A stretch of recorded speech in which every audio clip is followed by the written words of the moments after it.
अल्हम्दुलिल्लाह वहदहु ला शरीक लहू वस्सलातु वस्सलामु अला मन ला नबी अबादा।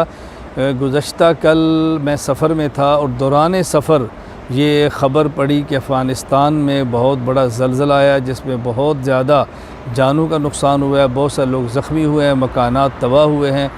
देखें, इस किस्म के जो ज़लज़ले आते हैं ये इम्तिहानात होते हैं, इब्तिला होता है और मुसलमान को चाहिए कि इन आज़माइशों को अल्लाह का इम्तिहान समझे, गुनाहों से तौबा करें, अपने मुसलमान भाइयों की मदद करें, ताउन करें, उनका साथ दें।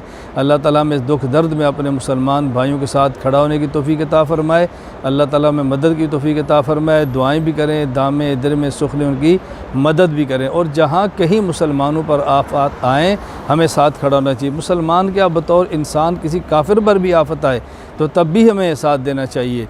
हत्ता कि इस्लाम तो हमें सिखाता है कि किसी जानवर के अंदर तकलीफ़ देंगे तो उनका भी साथ दें। अल्लाह ताला में कामिल इस्लाम की इत्तिबा करने की तौफीक अता फ़रमाए। अस्सलामु अलैकुम व रहमतुल्लाहि व बरकातहू।